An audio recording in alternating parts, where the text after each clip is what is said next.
Bismillahirrahmanirrahim. Dengan menyebut nama Allah yang Maha Pengasih lagi Maha Penyayang.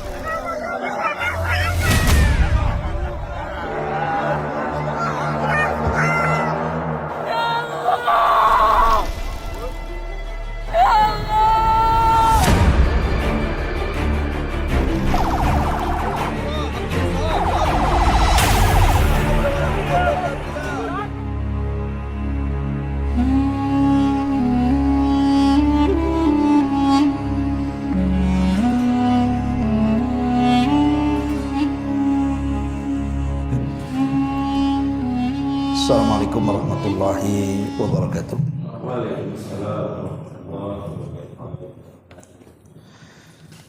Alhamdulillah wassalatu wassalamu ala rasulillah wa ala alihi wa sahbihi wa mawalah wa la hawla wa la quwata illa billahi wa ba'd. Alhamdulillah, segala puja dan puji hanya milik Allah subhanahu wa ta'ala. Salawat dan juga salam kita hadiahkan kepada Rasul kita Nabi besar Muhammad sallallahu alaihi wa ala alihi wasallam. Pembahasan di malam hari ini kita akan membahas tema yang mungkin sering kita dengar tetapi penting untuk kita bahas, karena banyak dan syarat dengan pelajaran yang mendalam dalam kehidupan kita tentang asrat as-sa'ah. Asratus sa'ah, asyratus sa'ah artinya tanda-tanda kiamat. Dan asyratus sa'ah atau tanda-tanda kiamat ini adalah bentuk kebenaran kenabian Nabi sallallahu alaihi wasallam. Kan disebutkan dalam hadis Abi Zaid Amr ibn Akhtab al-Ansari radhiyallahu anhu, shalla bina Rasulullah sallallahu alaihi wasallam al-fajr. Jadi suatu hari Nabi sallallahu alaihi wasallam melaksanakan salat subuh. Wa sa'idal mimbar. Kemudian setelah sholat subuh beliau naik ke atas mimbar. Fa khatabana hatta hadarati dhuhr. Rasul berceramah dari ba'da subuh sampai zuhur. Thumma sa'idal mimbar. Setelah selesai zuhur naik lagi beliau ke atas mimbar hatta hadaratil asra, sampai datang waktu sholat asar. Beliau terus berkhutbah. Thumma nazala fa shalla, kemudian beliau turun dan salat asar. Setelah salat asar, thumma sa'idal mimbar, naik lagi ke atas mimbar hatta gharabati syamsu, sampai matahari tenggelam. Fa akhbarana ma kana wa ma huwa kain. Maka Nabi sallallahu alaihi wasallam menjelaskan sesuatu yang telah berlaku dan sesuatu yang akan terjadi. Fa'alamuna ahfaduna. Orang yang paling alim di antara kami adalah orang yang paling hafal dengan khutbah Nabi tadi. Bayangkan Nabi berkhutbah dari ba'da subuh sampai maghrib. Siapa yang tahan bicara seperti ini kalau bukan seorang Nabi? Saya saja kalau ceramah kelamaan capek juga kan. Padahal sejam 2 jam itu udah teler gitu. Selesai ceramah sariawan pula kan. Tapi bagaimana Nabi sallallahu alaihi wasallam berkhutbah dari subuh sampai maghrib? Semana itu ceritanya, ceramahnya? Dan Nabi menjelaskan tentang sesuatu yang akan terjadi. Artinya ini bicara soal tanda-tanda yang akan berlaku. Lihat, Nabi sallallahu alaihi wasallam berceramah sepanjang itu hanya menjelaskan tentang peristiwa yang akan berlaku. Dari sini kita tahu bahwa tanda-tanda kiamat ini sudah disabdakan Nabi sallallahu alaihi wasallam 14 abad yang silam, dan sebagiannya sudah terjadi dan sebagiannya lagi akan terjadi dan pasti terjadi. Ma'asyiral muslimin yang dimuliakan Allah Subhanahu wa taala, tentu ada sebuah pertanyaan, kenapa kita harus membahas tentang tanda-tanda kiamat ini? Apa faedahnya? Dan kenapa pula Nabi SAW menyebutkan tanda-tanda kiamat, baik kiamat kecil atau tanda-tanda kiamat kecil atau tanda-tanda kiamat besar? Tentu di antara faedahnya disebutkan oleh para ulama. Apa faedahnya mengenal tanda-tanda kiamat ini? Pertama, si'atu rahmatillahi azza wa jalla. Luasnya rahmat Allah Subhanahu wa taala kepada kita, di mana Allah tidak mengirim kiamat itu sekonyong-konyong. Sebab kalau seandainya Allah Subhanahu wa taala tiba-tiba menghancurkan alam semesta, maka akan mengagetkan semua orang kan. Tentu orang-orang yang terutama dari kalangan ahli maksiat, mereka tidak sempat bertobat. Bahkan boleh jadi orang yang beriman yang kurang amalnya juga tidak sempat menambah amalannya. Makanya ini sebuah keadilan dan rahmat Allah, di mana sebelum terjadi kiamat besar itu dimuqaddimahi dengan tanda-tanda, dan ini kasih sayang Allah kepada kita. Kemudian yang kedua, di antara faedahnya al-isti'dad lirrahili wad daril akhirah. Tentu supaya kita persiapan menuju kehidupan setelah kematian. Jadi dengan adanya tanda-tanda ini kita semakin persiapan. Jangan sampai bekal yang kurang cukup ini tiba-tiba dunia dikiamatkan. Maka seorang muslim, maka dia akan menyegerakan bertobat kepada Allah dan memperbanyak amal saleh untuk persiapan setelah kematian. Makanya dikirim tanda-tanda ini. Kemudian yang ketiga, tathbitul iman fil qalbi, untuk memantapkan keimanan kita dalam hati. Karena Nabi SAW terkadang bicara sesuatu, pembicaraan Rasul itu terkadang masuk akal, terkadang tidak masuk akal, terkadang terkesan dongeng. Bagaimana tidak terkesan dongeng? Munculnya Dajjal dengan kisahnya yang luar biasa menakjubkan, kemudian adanya Isa yang turun dari langit, munculnya Ya'juj dan Ma'juj, itu kan terkesan dongeng itu. Tapi bagi orang-orang yang beriman ini bukan dongeng. Ini sebuah kenyataan yang akan terjadi dan pasti terjadi. Karena yang bicara bukan orang biasa, tapi yang bicara seorang nabi. Kalau yang bicara mungkin dukun atau paranormal, kita katakan dia sedang ngawur dalam bicara. Boleh jadi dia sedang berbicara khurafat. Kalau yang bicara dukun kan itu. Dukun meramalkan sesuatu, kita katakan khurafat ini. Tapi karena yang bicara adalah Nabi SAW, ini bukan khurafat, tetapi yang dibicarakan Nabi SAW adalah wahyu yang Allah wahyukan. Makanya Allah mengatakan wa ma yantiqu anil hawa in huwa illa wahyun yuha. Sehingga dari sini tertetapkan sebuah keimanan yang jauh lebih mantap lagi. Karena di antara ciri-ciri orang yang bertakwa adalah beriman dengan yang gaib. Ini kan perkara gaib, harus diimani. Ya, ini juga di antara manfaatnya. Kemudian yang keempat, tahyiyatun nufus limuwajahatil fitan. Jadi jiwa semakin tegar lagi untuk menghadapi banyak fitnah yang akan menyongsong di depan. Jadi jiwa kita ini semakin teguh. Karena di depan kita ini, di antara tanda-tanda kiamat itu akan banyak fitnah. Dan fitnah itu bisa menggoncang keimanan orang. Jadi fitnah akhir zaman ini, Nabi SAW sampai mempermisalkan seperti gelapnya malam. Bayangkan gelapnya malam, kita berjalan di kegelapan, tidak ada penerangan cahaya, bisa nabrak sana sini. Lah sampai Nabi SAW mempermisalkan fitnah itu seperti gelapnya malam. Dan fitnah ini menggoyang keimanan. Bisa saja paginya dia mukmin, sore harinya dia kafir. Sore harinya dia mukmin, pagi harinya dia kafir.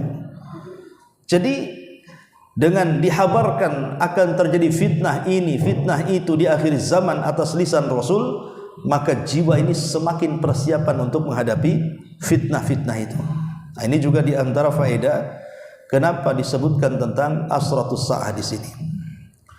Kemudian juga di antara faedahnya adalah al-hadharu minat tasyabbuh bil kufar. Dengan disebutkan tanda-tanda kiamat itu supaya kita makin hati-hati. Jangan sampai kita tasyabbuh menyerupai orang kafir. Karena di antara tanda-tanda yang disebutkan oleh Nabi SAW, apa kata Rasul? La taqumus sa'ah hatta ta'khudha ummati bi akhdil quruni qablaha shibran bi shibrin wa dira'an bi dira'in. Faqila ya Rasulullah kafarisi war rum, qala wa minan nasi illa ulaik.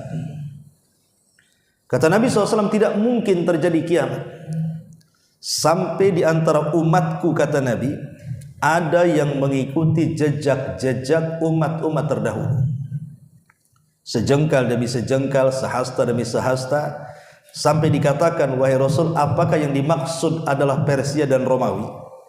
Kata Rasul, dan di antara manusia tidak ada lagi kecuali mereka. Artinya bahwa di antara tanda-tanda kiamat, kata Nabi SAW, umatnya nanti akan mengikuti orang-orang kafir. Lah dari sini dengan mengenal tentang tanda-tanda kiamat, akhirnya kita pun berusaha untuk berhati-hati. Jangan sampai kita ini tasyabbuh dengan orang kafir, karena Rasul 14 abad yang silam sudah bersabda seperti itu. Ini juga di antara faedahnya.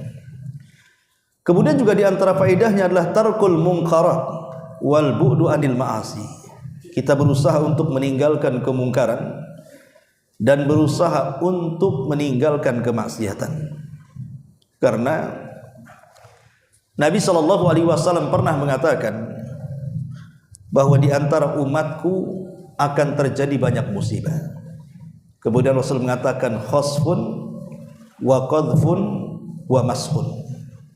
Apa itu khosfun? Khosfun itu kalau diarahkan ke langit artinya gerhana, kalau diarahkan ke bumi artinya gempa, dan akan terjadi banyak gempa.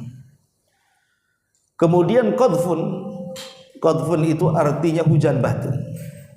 Kita lihat ketika ada angin puting beliung yang mengangkat semua benda-benda yang ada di bawah, kemudian diangkat ke langit dan ditumpahkan lagi ke bumi, itu namanya qadhfun. Ataupun mashun, orang-orang yang dirubah watak-watak mereka, jasad mereka manusia, tapi hati mereka seperti binatang, bahkan lebih parah daripada binatang.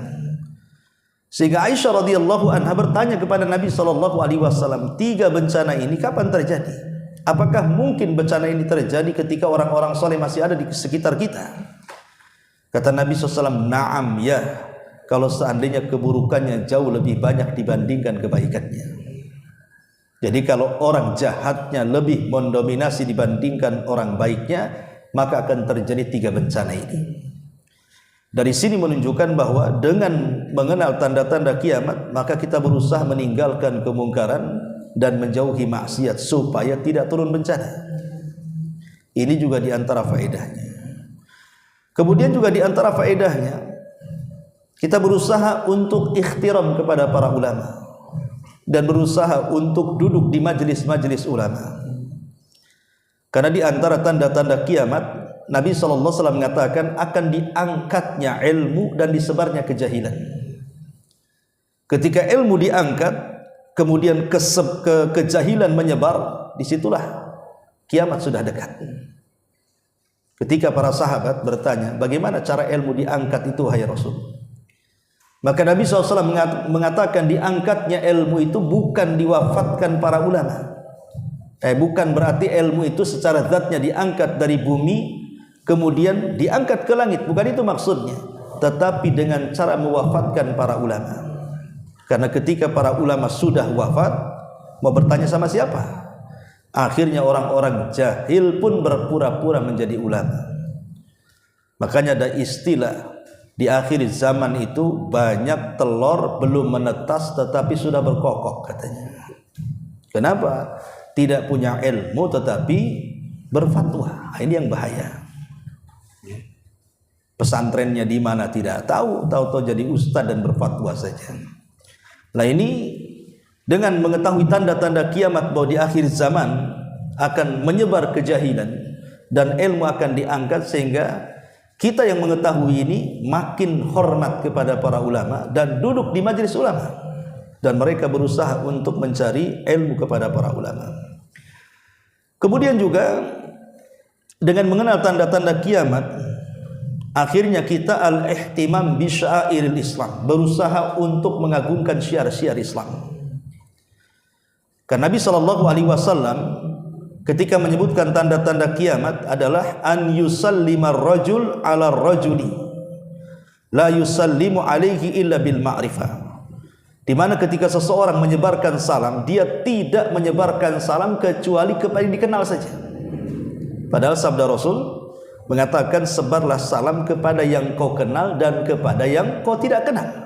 Tapi nanti di antara tanda-tanda kiamat kata Rasul, di akhir zaman itu orang yang mengucapkan salam tidak disampaikan kecuali kepada orang yang dikenal saja, dan itu sudah terjadi. Ya, mungkin kalau anda yang hadir di sini, ya ketemu Pak Iqbal dari jauh udah salam tuh, kenal masalahnya kan. Assalamualaikum Pak Iqbal. Ketemu tetangganya Pak Iqbal Muslim juga, tak mau juga salam kita. Lah itu artinya tanda-tanda kiamat tuh. Lah dengan mengenal tanda-tanda kiamat seperti ini, akhirnya kita semakin mengagungkan syiar Islam. Jangan sampai terjadi orang mengucapkan salam itu kepada yang dikenal saja. Bahkan anehnya kalau seandainya kita ini ada orang yang tidak kenal, kemudian kita ucapkan salam, Assalamualaikum Pak, itu nggak dijawab. Bapak itu memperhatikan kita, kemudian didekati, kenal di mana ya kita katanya. Nah, kan malah gitu dia. Ya, bukannya dijawab gitu ya, malah dibilang so akrab katanya. Kan repot kalau kayak gini ya. Lah ini tanda-tanda kiamat. Lah dengan mengenal tanda-tanda kiamat ini, maka kita semakin mengagungkan syiar-syiar Allah, syiar-syiar Islam. Ya. Termasuk juga dengan mengenal tanda-tanda kiamat, maka kita semakin berusaha untuk menjadi orang yang amanah dalam segala hal. Karena di antara tanda-tanda kiamat itu dicabutnya amanah. Ya, di antara tanda-tanda kiamat kata Nabi SAW adalah idha'atul amanah, hilangnya amanah. Dan apabila amanah itu sudah diserahkan kepada yang bukan ahlinya, tunggulah kehancurannya kata Rasul. Idza wusidal amru ila ghairi ahlihi fantadiri sa'ah. Apabila perkara itu diserahkan ke yang bukan pakarnya, tunggulah kiamatnya kata Rasul. Maka dengan mengenal tanda-tanda kiamat, maka semakin kita menjadi orang yang amanah. Kemudian juga dengan mengenal tanda-tanda kiamat, maka kita semakin memerangi riba. Memerangi riba. Karena di antara tanda-tanda kiamat tersebarnya riba. Kathratul riba, tersebarnya riba di mana-mana. Artinya kita sudah tahu informasi dari Nabi 14 abad yang silam bahwa di antara tanda-tanda kiamat akan tersebarnya riba. Semakin kita mengenal tanda-tanda itu, maka semakin memerangi riba. Kan ini tanda-tandanya. Walaupun tidak semua tanda-tanda kiamat itu jelek, tapi umumnya jelek. Ya. Kemudian juga di antara faedah mengenal tanda-tanda kiamat adalah ta'dhimu amrid dima, berusaha untuk mengagungkan perkara darah, tidak memudah-mudahkan untuk meneteskan darah atau membunuh manusia. Karena nanti di akhir zaman kata Nabi SAW, la taqumus sa'atu hatta yakthurul haraju. Tidak mungkin tegak hari kiamat sampai banyak menyebar al-haraj. Sahabat bertanya, apa itu haraj wahai Rasul? Maka Rasul mengatakan al-haraju al-qatlu, pembunuhan. Bahkan Rasul bersabda dalam hadis yang lain, sampai orang yang membunuh tidak tahu kenapa dia bisa membunuh, dan orang yang dibunuh lebih bingung lagi, kenapa aku bisa dibunuh. Itu terjadi hari ini kan. Karena dalam Islam itu menghilangkan nyawa itu ada aturannya. Seperti Rasul mengatakan la yahillu damu mri'in muslim illa bi ihda Thalathin, tidak boleh seseorang menghilangkan nyawa seorang muslim kecuali karena 3 perkara. Pertama, karena berzinah dan dia sudah menikah. Yang kedua, dia membunuh kemudian sebagai kisos dia dibunuh. Kemudian yang ketiga, orang murtad. Orang murtad dalam Islam itu dibunuh. Ya, atau mungkin yang lainnya seperti orang yang merusak di bumi, merampok dengan sangat sadis gitu ya, maka bisa dibunuh dalam undang-undang negara Islam. Ya. Jadi membunuh itu ada aturannya dalam Islam. Tapi sekarang tidak, urusan parkir aja bunuh-bunuhan, urusan waris bunuh-bunuhan, urusan bercanda bunuh-bunuhan. Gara-gara bercanda bunuh-bunuhan. Gara-gara pilkada carok-carokan. Di mana tuh yang carok-carokan? Gara-gara kalah pilkada. Kan aneh gitu. Masa urusan pilkada siapa yang menang, siapa yang kalah, orang lain pula yang bunuh-bunuhan. Makanya wajar kalau Rasul mengatakan al-qatil la yadri fi ma qatal wal maqtul la yadri fi ma qutil. Orang yang membunuh bingung kenapa dia bisa membunuh, orang yang dibunuh lebih bingung lagi kenapa bisa saya dibunuh gitu kan. Lah itulah tanda-tanda kiamat namanya. Ya, jadi dengan mengenal tanda-tanda kiamat kita semakin mengagungkan darah. Jangan mudah meneteskan darah kaum muslimin. Ya. Kemudian juga dengan mengenal tanda-tanda kiamat, al-hadzaru minadz zulmi wa i'anati zalimin. Jangan sampai kita menjadi pelaku kezaliman atau menolong orang yang melakukan kezaliman. Karena di antara tanda-tanda kiamat, Nabi SAW mengatakan bahwa akan ada para pemimpin ma'ahum siyatun ka'adnabil baqar. Di tangan mereka ada cambuk-cambuk yang suka mencambuk manusia. Ini kinayah daripada penguasa-penguasa zalim. Mereka mengambil hak rakyatnya tetapi hak rakyat tidak dipenuhi. Itu zalim. Dan siapapun yang menolong mereka maka termasuk dalam ta'awun 'alal itsmi wal udwan. Ya zalim juga dia. Tahu ini penguasa zalim, didukung zalim juga dia. Dan ini tanda-tanda kiamat. Makanya dengan mengetahui tanda-tanda kiamat sehingga kita berusaha untuk tidak jatuh kepada kezaliman dan tidak menolong orang-orang yang zalim. Termasuk juga di antara tanda-tanda kiamat dengan hikmahnya adalah al-ihtimamu bil ibadati fi awqatil fitan. Kita akan lebih memperhatikan waktu dengan menyibukkan beribadah kepada Allah di tengah-tengah fitnah melanda di sekitar kita. Karena fitnah yang melalaikan ibadah di sekitar kita itu sudah mulai banyak. Mulai dari fitnah harta, fitnah wanita, ya, fitnah kehormatan, kepemimpinan dan begitu seterusnya. Di jabatan itu kan melalaikan semuanya. Makanya dengan mengenal tanda-tanda kiamat ini kita semakin menjaga waktu. Termasuk juga berusaha untuk menjaga kehormatan dan kemaluan. Karena di antara tanda-tanda kiamat itu tersebarnya perzinahan di mana-mana. Maka dengan mengenal tanda-tanda kiamat ini kita semakin menjaga kehormatan kita untuk tidak terjerumus kepada perzinahan. Termasuk juga makin rendah diri, rendah hati. Karena di antara tanda-tanda kiamat adalah munculnya orang-orang sombong. Maka dengan mengenal akan muncul orang-orang sombong, maka kita akan merendah supaya tidak termasuk bagian dari tanda-tanda itu. Ya. Kemudian juga di antara faedahnya adalah makin tawakal kepada Allah Subhanahu wa taala. Makin bertawakal kepada Allah Subhanahu wa taala. Dan banyak lagi di antara hikmah-hikmahnya yang tidak bisa kita jelaskan karena banyak pembahasan. Baik, kita masuk pada pembahasan yang lainnya tentang pembagian asyratus sa'ah, tanda-tanda kiamat. Para ulama berselisih pendapat tentang pembagian tanda-tanda kiamat. Ada yang membagi tanda-tanda kiamat itu menjadi 3. Ada tanda-tanda kiamat kecil, ada tanda-tanda kiamat pertengahan, ada tanda-tanda kiamat besar. Ini satu pendapat. Dan pendapat ini memerinci seperti ini.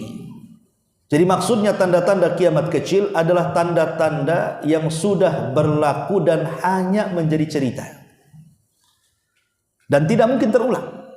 Jadi tanda-tandanya ini sudah terjadi dan tidak akan terulang dan hanya menjadi cerita saja. Contoh diutusnya Nabi, tidak mungkin terulang. Ya akan jadi cerita. Kemudian kematian Nabi. Kemudian bulan terbelah menjadi dua. Kan tidak mungkin juga terbelah lagi. Jadi ada tanda-tanda itu sudah berlaku dan tidak mungkin terulang. Dan hanya tersisa ceritanya. Lah ini disebut tanda-tanda kiamat kecil. Kemudian yang kedua ada tanda-tanda pertengahan. Itulah tanda-tanda yang akan semakin, yang sudah terjadi dan akan tetap terjadi dan akan terus terjadi dan akan semakin besar. Seperti tersebarnya zina, kemudian hilangnya amanah, itu ya, tersebarnya riba, itu kan semakin besar, ya, dan terus berlangsung dan ada terus, gitu ya. Lah ini namanya tanda-tanda kiamat pertengahan.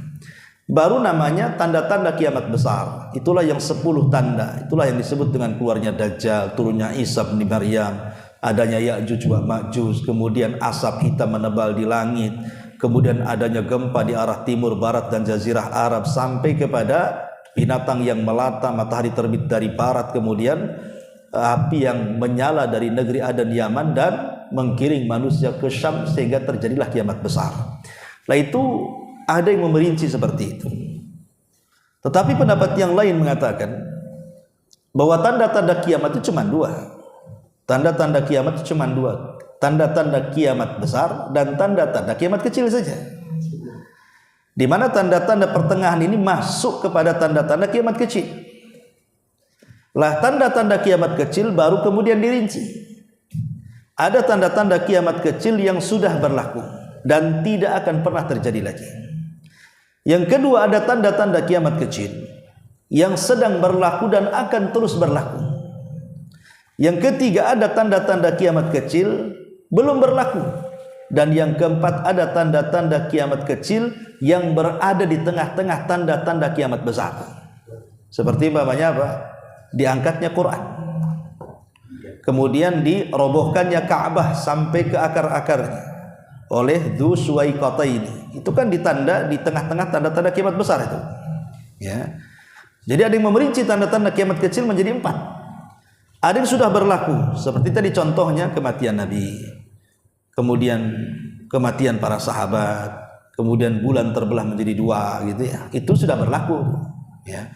Kemudian sedang berlaku dan akan terus berlaku, ya, seperti tersebarnya zina, tersebarnya riba, pembunuhan di mana-mana, tersebarnya fitnah, itu sedang berlaku. Yang ketiga ada yang belum berlaku. Seperti contohnya apa? Contohnya adalah sungai Efrat yang akan mengering kemudian akan menghasilkan emas dan akan menjadi rebutan. Itu belum berlaku, ya kan? Kemudian juga menghijaunya negeri Arab, itu belum berlaku, ya. Kemudian juga beberapa tanda yang sebelum terjadi tanda-tanda kiamat besar, itulah tanda-tandanya. Lah, yang keempat baru ada tanda-tanda kiamat kecil, itu dia di tengah-tengah tanda-tanda kiamat besar. Ya, contohnya tadi datangnya pasukan dari Habasyah, namanya dipimpin oleh seorang pemimpin Dzu Suwaikataini, membawa pasukan kemudian menghancurkan Ka'bah sehancur-hancurnya. Ini berlaku kapan? Setelah meninggalnya Isa. Setelah meninggalnya Isa bin Maryam, Ka'bah tidak ada yang tawaf, tidak ada yang haji, tidak ada yang umroh. Datanglah pasukan Dzu Suwaikataini dari Ethiopia kemudian menghancurkan dan mengambil pembendaharaannya. Ini kan di tengah-tengah tanda-tanda kiamat besar namanya. Atau kemudian diangkatnya Quran dalam satu malam sehingga tulisan hilang, kemudian hafalan juga hilang, sehingga tidak ada Quran di permukaan bumi kecuali diangkat oleh Allah. Ini pun terjadi di tengah-tengah kiamat besar. Lah ada yang kemudian membagi seperti itu. Baru setelah itu tanda-tanda kiamat besar. Lah tanda-tanda kiamat besar terbagi 2. Ada tanda-tanda yang dilihat semua orang, jadi semua manusia melihatnya. Tapi ada mukmin dan kafir melihatnya. Seperti Dajjal, mukmin kafir melihatnya. Ya, turunnya Isa, mukmin kafir melihatnya. Kemudian juga Ya'juj dan Ma'juj, itu mukmin kafir melihatnya. Tapi ada tanda-tanda yang hanya dilihat orang kafir dan mukmin tidak melihatnya. Kapan itu? Ketika tergiringnya mereka dengan api dari Hijaz. Karena mukmin tidak ada lagi hidup.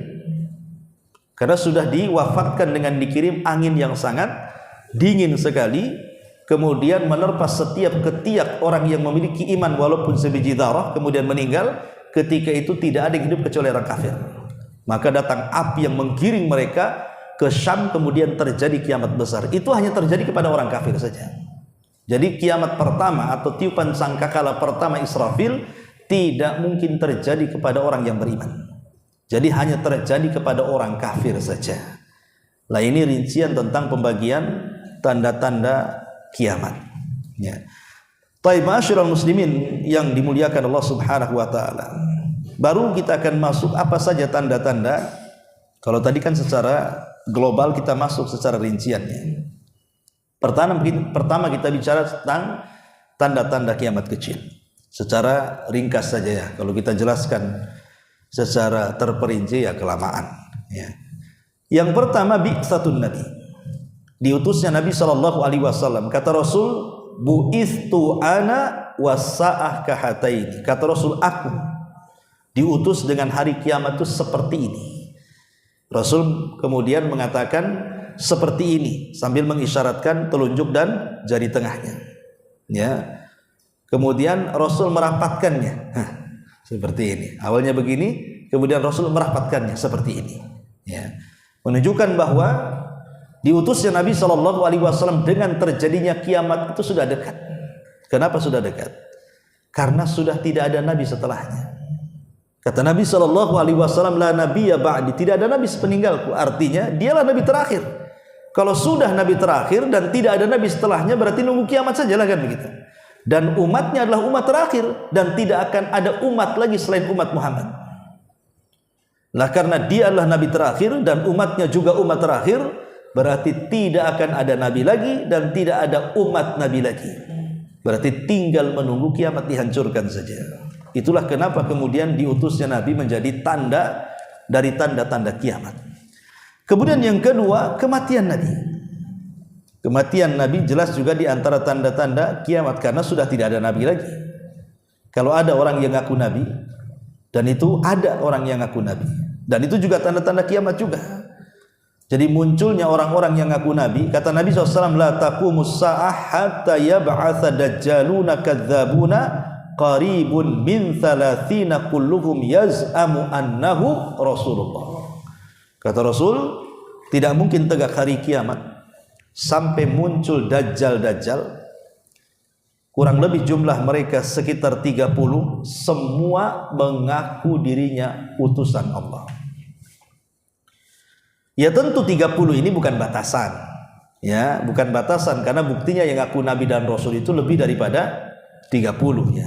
Sebagian para ulama mengatakan maksudnya inilah yang terkenal. Yang terkenal di masa dulu. 30 itu. Bukan berarti setelahnya tidak ada lagi. Banyak di Indonesia ngaku nabi aja ramai gitu ya. Dari zaman ke zaman ada saja Indonesia itu orang yang ngaku nabi kan. Mulai daripada yang terkenal seperti Ahmad Musaddiq dulu kan. Udah tobat ya. Mudah-mudahan tobat lah ya.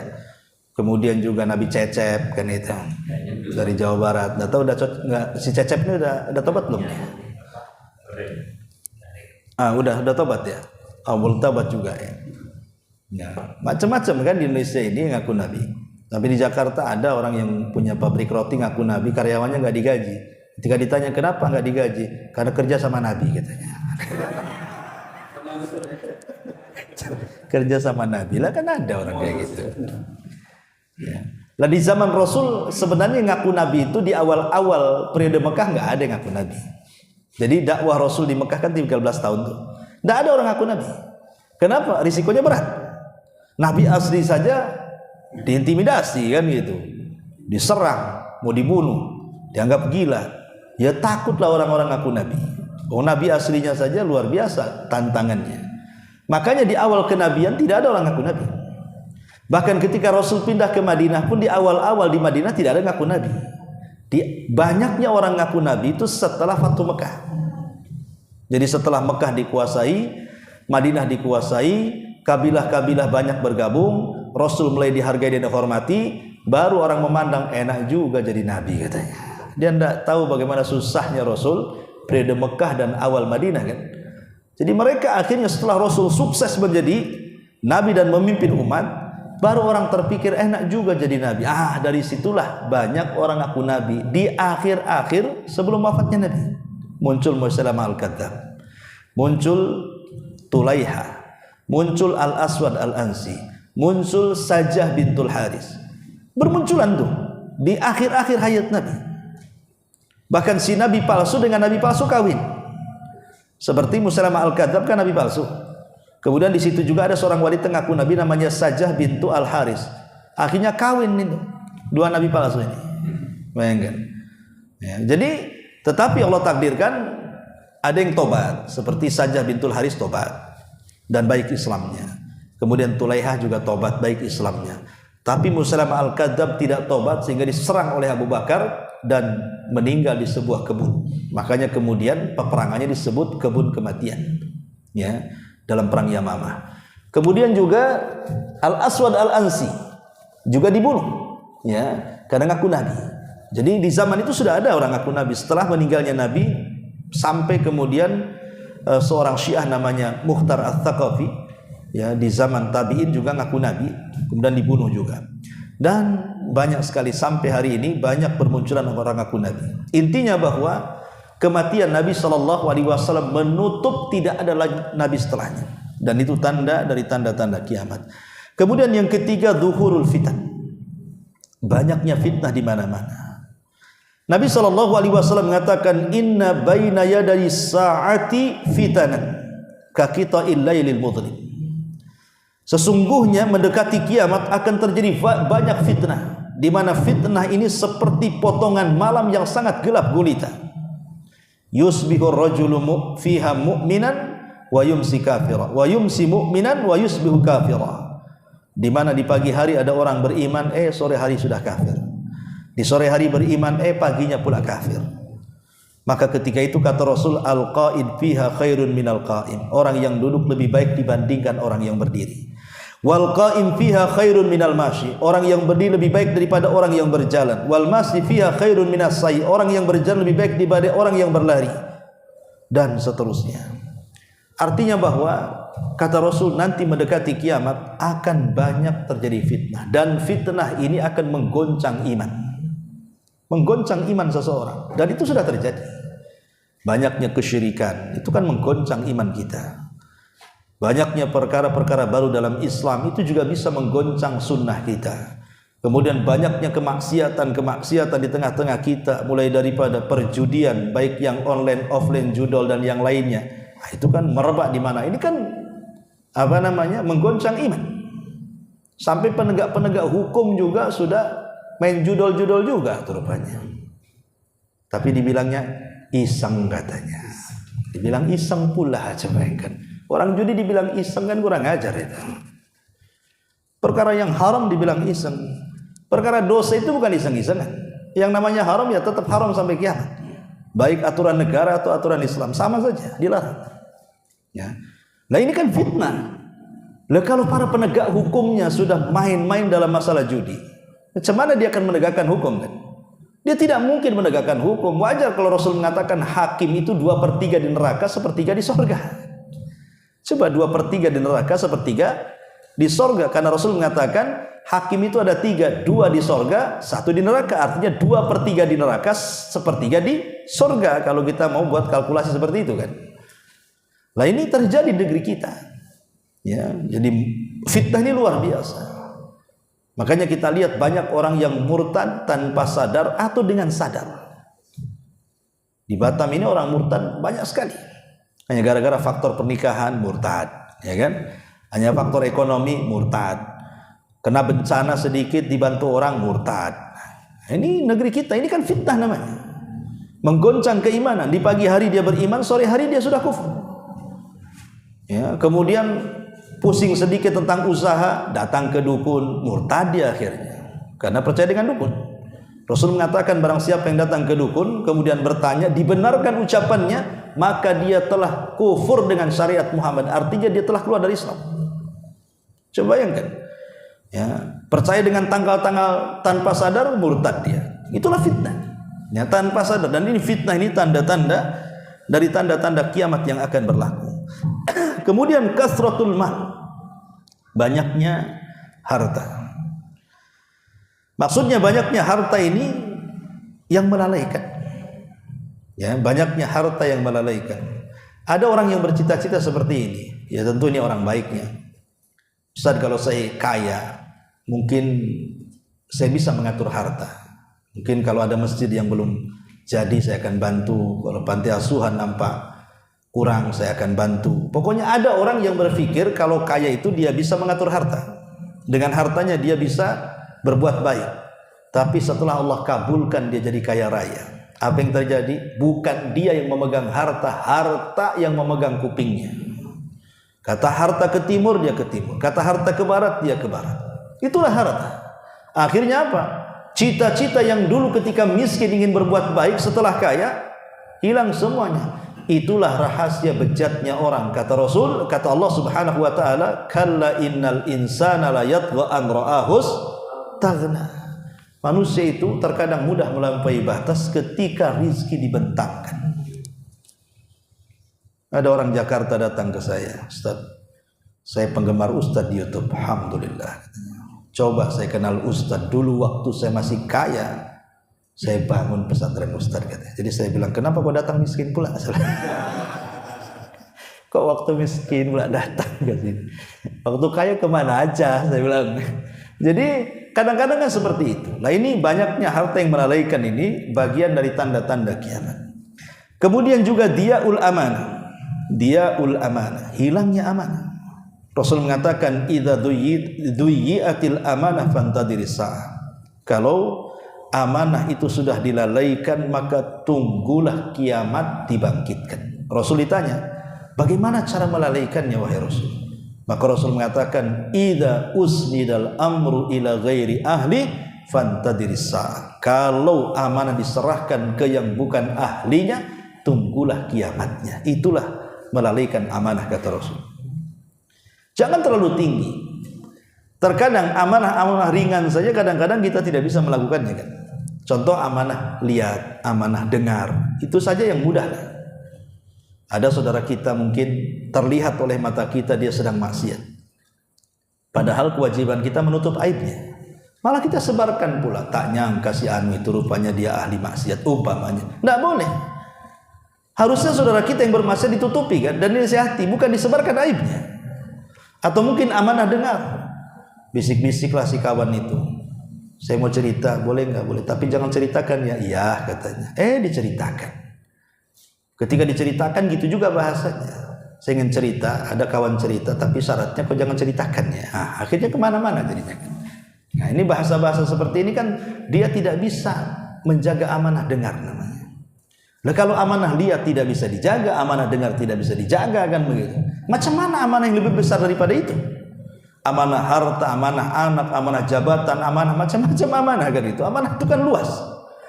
Nah ini kalau sudah mulai satu persatu amanah itu kemudian dilalaikan, tunggulah kiamatnya. Termasuk kasratul qatli, banyaknya pembunuhan. Banyaknya pembunuhan ini sebenarnya Nabi SAW sudah bersabda 14 abad yang silam dalam hadis Hudzaifah bin Yaman radhiyallahu anhu. Jadi Hudzaifah itu sedang kumpul bersama Umar bin Khattab dalam satu majelis. Jadi Umar ini bertanya kepada para sahabat, siapa di antara kalian yang hafal tentang hadis-hadis fitnah? Maka sahabat mengatakan, ini itu macam-macam. Kata Umar, bukan itu yang kumaksud. Fitnah yang kalian sebutkan itu bisa digugurkan dengan cara sholat, puasa, zakat, dan ibadah-ibadah. Saya tidak mau mendengar fitnah yang kalian sebutkan. Saya ingin mendengar fitnah yang kalian dengar dari Rasul, yang kalau datang, fitnah itu datangnya seperti gelombang lautan, yang tidak mungkin selamat manusia dalam fitnah itu. Itu yang saya maukan, kata Umar. Maka Hudzaifah tiba-tiba berdiri dan mengatakan, saya wahai Amirul Mukminin pernah mendengar. Tapi fitnah itu tidak akan terjadi sebelum pintunya terpecahkan. Tapi kalau pintu itu sudah pecah, maka fitnah itu tidak akan dibendung sampai kiamat dibangkitkan. Kemudian Umar mengatakan, apa yang dimaksud pintu itu? Maka Hudzaifah mengatakan, engkaulah pintunya. Kalau engkau masih ada, fitnah itu tidak mungkin terbuka. Tapi kalau engkau meninggal, maka fitnah itu tidak akan dibendung sampai kiamat. Kemudian Umar menangis, kemudian pergi. Rupanya yang dimaksud Hudzaifah adalah setelah meninggalnya Umar bin Khattab, dan Umar pun meninggal dibunuh kan oleh Abu Lu'lu' al-Majusi saat sholat subuh. Meninggal Umar. Kemudian Utsman bin Affan naik tahta, maka Utsman pun mati dibunuh juga. Dibunuh oleh kelompok Sabaiyah kan. Kemudian Ali naik tahta, Ali juga dibunuh oleh Abdurrahman bin Mulzam. Jadi dari 4 khalifah yang tidak dibunuh, maksudnya yang selamat itu hanya Abu Bakar saja. Dia meninggal sakit, meninggal di malam hari. Kemudian ketika dia hendak sholat malam, dia mandi. Rupanya airnya sangat dingin sekali, menjadikan Abu Bakar demam. Dengan sebab itulah Abu Bakar meninggal kan. Tapi Umar dibunuh, Utsman dibunuh, Ali dibunuh. Ada yang mengatakan Hasan diracun, dan begitu seterusnya. Wallahu a'lam. Artinya bahwa semenjak Umar meninggal dibunuh, maka fitnah pembunuhan ini, maksudnya pembunuhan sesama kaum muslimin, tidak akan dibendung sampai kiamat. Karena di masa Rasul dan Abu Bakar serta di masa Umar menjadi khalifah, tidak ada orang Islam membunuh orang Islam. Ya, perang melawan orang kafir ya, tapi orang Islam membunuh orang Islam itu tidak ada. Baru setelah terbunuhnya Utsman, meninggalnya Umar, baru terjadi perang saudara di zaman Ali. Ada namanya perang Siffin, itu perang saudara. Ada namanya perang Jamal, itu perang saudara. Ada namanya perang Nahrawan, walaupun lawannya orang-orang Khawarij kan tetap mereka muslim. Perang sesama kaum muslimin kan. Dan itu akan terus berlaku sampai kiamat, namanya perang saudara, tidak bisa dibendung. Ya.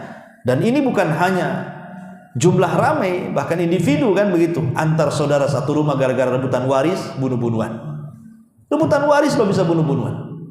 Ya, kemudian masalah pilkada saya contohkan tadi, yang kalah dengan yang menang bentrok, bunuh-bunuhan. Coba bayangkan, mereka rela menyerahkan nyawa untuk apa? Emangnya kalau dibela kemudian mati-mati syahid? Enggak mati syahid juga kan gitu.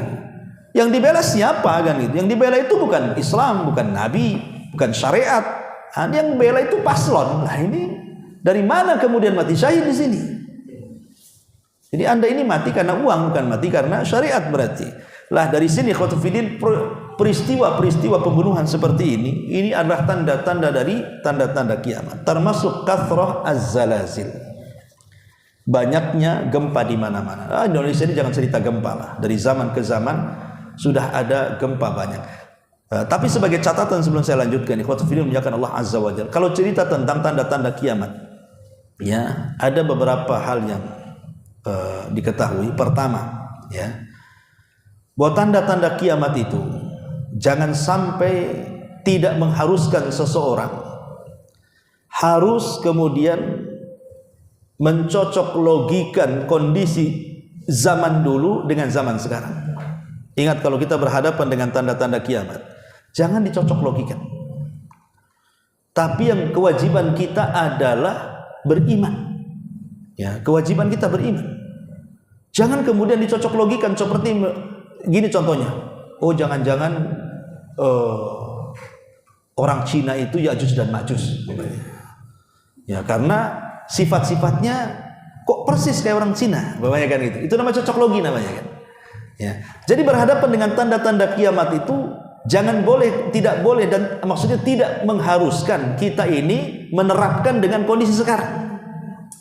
Ya, jadi kita wajib beriman saja. Sudah, ini pasti terjadi. Kapan terjadinya wallahu alam, pasti saya yakin terjadi. Ini yang pertama, ya. Kemudian yang kedua, tanda-tanda kiamat itu tidak mesti negatif. Tanda-tanda kiamat itu tidak mesti negatif. Ada juga yang positif. Contoh umpamanya Nabi SAW ketika bicara tentang yatatawaluna fil bunyan, berlomba-lomba dalam bangunan. Apa ini negatif? Tidak. Ya. Sekarang kalau seandainya ada orang buat hotel, ada orang buat apartemen, ada jalan dibagus-bagusin, itu bukan negatif, itu positif kan? Bisa merekrut karyawan banyak, akhirnya yang bekerja banyak, orang susah jadi bekerja kan gitu. Itu positif namanya. Jadi tidak semua tanda-tanda kiamat itu negatif, ada juga yang positif. Ya. Kemudian juga tidak mesti tanda-tanda kiamat itu harus diupayakan secara tertib. Yang ini dulu, yang kedua ini dulu, yang ketiga. Tidak bisa juga kita mengatakan seperti itu. Hatta tanda-tanda kiamat besar. Apakah Dajjal dulu, apakah Dukhon dulu, apakah matahari dulu, kita tidak bisa memastikan. Dan kita tidak boleh memaksakan harus mentartib ini dulu. Siapa yang tahu Rasul aja tidak mentartib? Ya, maka sekali lagi kewajiban kita cukup beriman. Makanya berhadapan dengan tanda-tanda kiamat ini, pertama harus bersandar kepada Quran dan Sunnah. Yang kedua harus bertanya kepada para ulama, ya, supaya jangan salah memahami. Sebab kalau tidak bertanya kepada para ulama, model baca di Google gitu ya, atau baca di internet, ini bisa masalah ya. Karena ini perkara gaib, tidak bisa diraba-raba. Intinya bahwa menghadapi tanda-tanda kiamat ini sami'na wa ata'na saja. Ma'asyiral muslimin yang dimuliakan Allah Subhanahu wa taala. Kemudian juga di antara tanda-tanda kiamat selanjutnya intisaruz zina. Tersebarnya zina. Dan sekarang sudah tersebar zina itu di mana-mana. Bahkan Nabi SAW pernah menasihatkan orang-orang muhajirin 14 abad yang silam. Apa kata Rasul? Ya ma'syaral muhajirin, khamsun idza tulitum bihinna wa a'udzu billahi an tudrikuhun. Kata Rasul, ingat 5 perkara wahai orang muhajirin, jangan sampai menimpa kalian. Kalau menimpa kalian, aku berlindung kepada Allah, jangan sampai menimpa kalian. Kemudian Rasul menyebutkan yang pertama apa? Lam yadharil fahishatu fi qaumin qad hatta tu'linu biha illa fasha fihi muta'un wal auja allati lam takun madat fi aslafihim alladhina batahu. Kata Rasul, tidaklah perzinahan dan yang semacamnya, homoseksual, lesbi, LGBT, ya, menyebar di mana-mana. Bahkan yang terakhir yang viral di sini ada seorang LGBT umroh kayak gitu kan, pula pakai pakaian akhwat, sholat di tempat akhwat kan itu. Ini kan penistaan agama ya.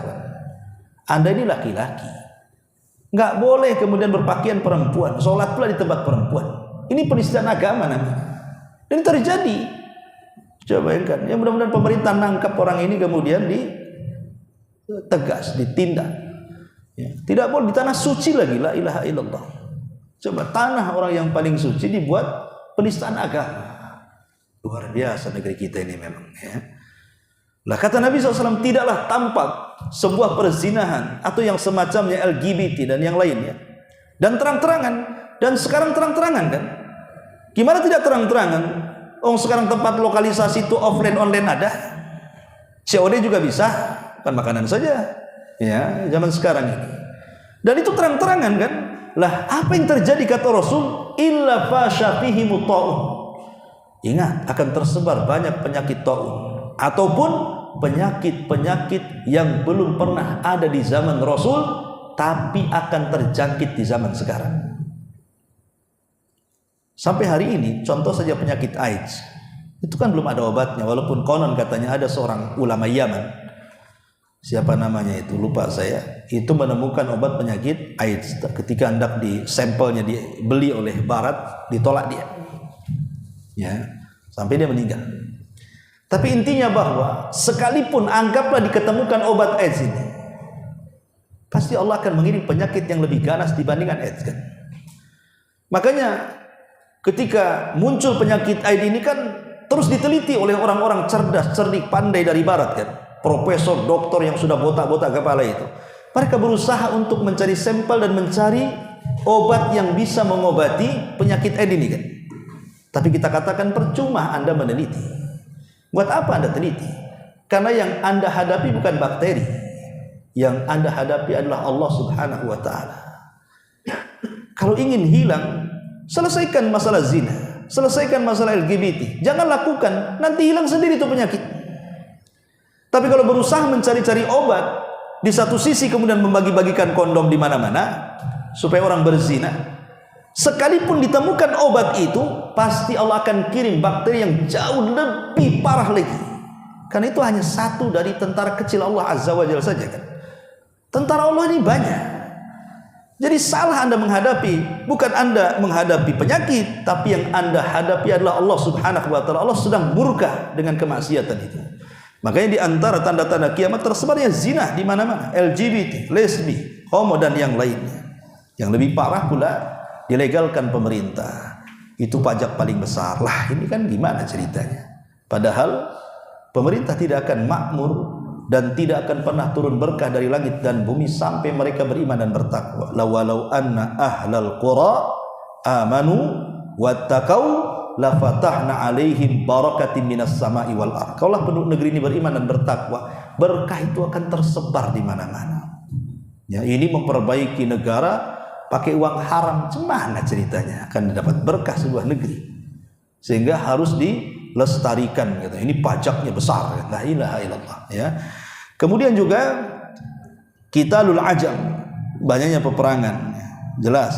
Termasuk taqarrub az-zaman, taqarrub al-aswaq, dekatnya zaman dan dekatnya pasar. Ingat ya dulu kalau antum orang desa sekarang jadi orang kota kan. Kalau orang desa itu ke pasar kan naik dokar, kadang-kadang jauh, kadang-kadang kan naik angkot ya. Sekarang tidak perlu, pasarnya di rumah, yang mesennya juga di rumah. Tinggal buka aplikasi, datang ya, paket, nah, selesai itu. Kan dekat, makin dekat pasar itu ya. Yang jauh itu jadi dekat. Saya pikir dulu, kalau dulu mungkin paket itu kaos atau apa, sekarang enggak, sayur-sayuran ya, sayur bisa dipaketkan sampai kepada batu untuk menggosok daki, itu ada juga di COD. Saya pikir harus pulang ke Jawa Barat nyari di sungai gitu ya, sekarang enggak perlu, ada itu di Shopee itu. Bayangkan sampai batu untuk gosok daki lo dijual di Shopee itu, kita enggak kepikiran. Sampai rumput teki juga ada tuh. Jadi semua, coba, ini namanya taqarrub al-aswaq namanya. Jadi pasar didekat-dekatkan, tidak perlu keluar. Dan taqarrub zaman, waktu itu kayaknya dekat sekali kan gitu. Tadi subuh, duhur, asar, maghrib, isya, nanti tidur subuh lagi. Nah itulah berdekatan waktu ya. Kayaknya kita ini masih muda, padahal ngaca udah berubah semuanya ya. Sok muda pada ada tua, dia tidak paham dia awet tua bukan awet muda ya. Jadi itu karena cepatnya waktu, sehingga yang harusnya muda itu jadi cepat tua jadinya, karena waktu berjalan dengan sangat cepat sekali. Dan ini tanda-tanda dari tanda-tanda kiamat. Termasuk antalidal ammatu rabbataha, ketika seorang budak wanita melahirkan tuannya. Ada yang mengatakan ini karena banyaknya peperangan, ada juga yang mengatakan bahwa ini banyaknya anak-anak durhaka kepada orang tua. Dan sadaqah Rasulullah, anak durhaka zaman sekarang luar biasa. Kita belum pernah mendengar ada anak bunuh orang tua, sekarang ada pula anak bunuh orang tua, menyiksa orang tuanya, dan begitu seterusnya. Dan ini tanda-tanda kiamat. Termasuk ittikhadul masajid turuqan, dijadikan masjid hanya jalan. Dikira ke masjid mau sholat. Saya kan ada masjid tuh di Beliung, dikira nanya, Pak, toilet mana Pak, katanya. Oh di situ Pak, katanya, ke toilet. Padahal duhur itu, toto pergi lagi, rupanya numpang kencing, bukan mau sholat di situ. Lah itu menjadikan masjid hanya untuk lewat saja. Ini kan sudah tanda-tanda kiamat ini. Saya pikir mau sholat, rupanya numpang kencing ya. Makanya wajar kalau masjid-masjid itu biasanya banyak yang digembok ke kamar mandinya. Kenapa? Numpang kencingnya dibuka ketika waktu sholat aja. Sampai seperti itu jadinya ya. Nah, termasuk juga tatawul ri'a isyad fil bunyan. Banyaknya pembangunan sampai rumah-rumah di desa lebih hebat daripada rumah di kota kan itu. Rumah di Batam kopel-kopel kan itu. Rumah di desa wah gede-gede kayak gedong. Itu tanda-tanda kiamat. Tapi ini bukan perkara yang negatif, ini positif. Taslimul khasah, tadi sudah disebutkan, mengucapkan salam kepada orang yang khusus saja. Kemudian zakhrafatul masajid, masjid dibangun dengan cara megah. Alhamdulillah, memang satu sisi kita bersyukur. Zaman dulu kita cari masjid itu nunggu azan, oh di sana rupanya masjid ya. Sekarang tidak, karena menaranya tinggi-tinggi udah nampak itu masjid. Apalagi datang suara azan bersautan di mana-mana. Tapi sayangnya banyak masjid yang cantik tapi tidak ada penghuninya, hanya imam muazin itu karena dibayar. Kalau nggak dibayar minggat juga ada. Ya, ini kan masalah ya. Kemudian juga kathratu ar-riba, banyaknya riba. Banyaknya riba ini luar biasa. Mulai dari rentenir itu sampai kepada bank konvensional, itu luar biasa pengaruh riba ini. Ya, dan ngeri pengaruh riba ini karena akan merobohkan ekonomi, bukan hanya individu, masyarakat, bangsa, negara bisa roboh gara-gara riba ya, karena riba itu hakikatnya dia telah berperang melawan Allah. Karena Allah yang mengatakan, fa illam yantahu fa'danu biharbin minallahi wa rasul. Kalau kalian tidak berhenti dari riba, itu berarti kalian menyatakan perang melawan Allah dan Rasulnya. Nah, itu kan bahaya riba. Dan riba itu sekarang tidak mesti harus di kantor-kantor.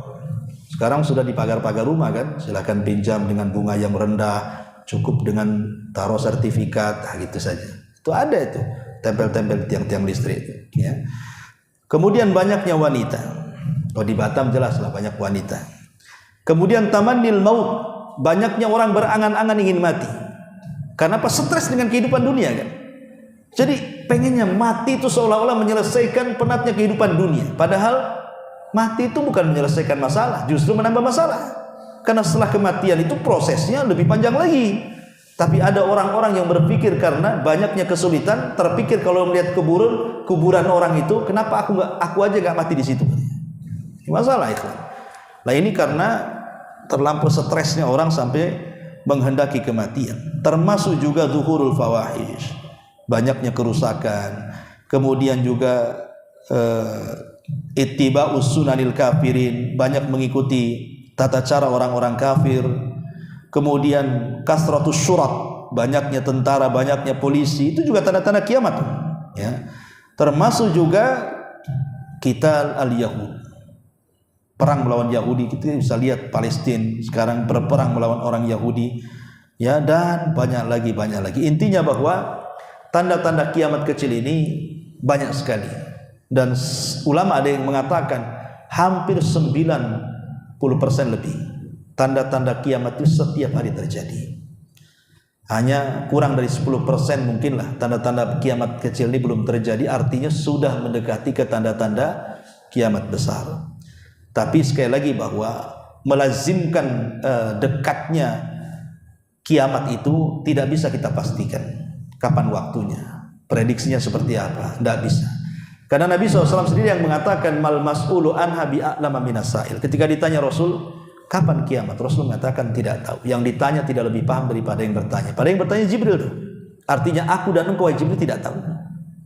Bahkan ketika Arab Badui datang kepada Rasul mengatakan, Rasul kapan kiamat? Rasul diam.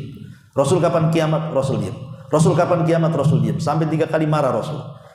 Dan Rasul mengatakan, kau dari tadi tanya kiamat terus, katanya. Apa yang kau siapkan? Kata Badui ini, tidak ada wahai Rasul, tapi aku sangat mencintai Allah dan Rasulnya. Maka Rasul mengatakan, idzan anta ma man ahbab, kalau begitu engkau akan bersama orang yang kau cintai. Inilah diantara ringkasan dari tanda-tanda kiamat. Adapun tanda-tanda kiamat besar ya ada 10 macam. Dimulai disebutkan oleh Al-Imam As-Safarini dalam kitabnya Aqidah tentang tanda-tanda kiamat. Ya, beliau menyebutkan beberapa tartib yang mana duluan terjadinya kiamat besar ini. Maka sekali lagi bahwa Syekh Utsaimin pernah ditanya tentang masalah ini. Adapun tartib yang benar tentang tanda-tanda kiamat tidak bisa dipastikan. Apakah ini dulu, apakah itu dulu, apakah ini dulu, apakah ini, tak bisa dipastikan. Tapi ada yang kemudian berusaha untuk mentartib seperti Al-Imam At-Tayyibi yang dinukilkan Al-Hafidz Ibnu Hajar dalam kitabnya Fathul Bari, bahwa urutan tanda-tanda kiamat besar itu menurut beliau ya, pertama munculnya Dajjal. Kemudian yang kedua turunnya Isa bin Maryam. Ya, setelah muncul Dajjal, kemudian Isa bin Maryam. Adapun Imam Mahdi ini bukan tanda kiamat besar, dia muqaddimah tanda kiamat besar. Dajjal, turunnya Isa bin Maryam, baru munculnya Ya'juj wa Ma'juj. Ya, Ya'juj dan Ma'juj itu yang pernah dibenteng oleh Dzulqarnain. Benteng itu akan pecah, kemudian mereka akan keluar dan jumlah mereka satu dari kita, 999 dari mereka. Artinya jumlahnya banyak. Ya, jadi makanya Rasul mengatakan kaum itu tidak bisa diperangi dan tidak bisa dibunuh. Macam mana akan diperangi? 1 lawan 999. Macam mana caranya? Antum saja 1 lawan 10 keok, apalagi lawan 991. Bagaimana cara melawannya? Makanya Isa disuruh menghindar. Kata Allah, Isa bawalah orang-orang yang beriman yang tersisa sembunyi di bukit Tur. Gak bisa dilawan Ya'juj dan Ma'juj itu. Baru setelah Ya'juj dan Ma'juj dan diadab oleh Allah Subhanahu wa taala, Baru kemudian tanda-tanda berikutnya ada yang mengatakan dukhon, ya, muncul asap dari langit. Kemudian setelah muncul asap dari langit, kemudian muncul matahari dari arah barat. Kemudian setelah muncul matahari dari arah barat, kemudian muncul binatang yang keluar dari perut bumi dan bisa bicara dan menstempel setiap mukmin, setiap kafir. Tugasnya stempel saja. Ini sudah 6. Ya. Dajjal, Isa, Ya'juj Ma'juj, Dukhon, kemudian matahari terbit dari barat, kemudian binatang yang melata yang keluar dari perut bumi yang bisa bicara. Baru yang ke-7, 8 dan ke-9 itu disebut gempa. Gempa dari arah timur, gempa dari arah barat, dan gempa di tengah-tengah jazirah Arab. Itu sudah 3 gempa. Kemudian yang terakhir baru api yang keluar dari, atau larva atau api yang keluar dari Aden, Yaman. Dan itu sudah diteliti oleh NASA. Memang di dunia itu hanya ada di Yaman, larva yang sangat besar yang ada di dasar bumi itu. Dan shadaqa Rasulullah, memang Rasul yang bersabda bahwa larva itu akan keluar dari perut bumi dan akan membakar lautan. Maka api itu akan menggiring manusia. Tugasnya bukan membakar manusia, hanya menggiring saja. Kalau manusianya diam, apinya juga diam. Manusianya jalan, apinya jalan. Manusia tidur, dia tunggu. Ya, karena tidak ditugasi untuk membakar. Tapi kalau semua benda yang terkena terbakar, kecuali manusia. Karena tugas dia hanya menggiring saja. Digiringnya manusia sampai di Syam.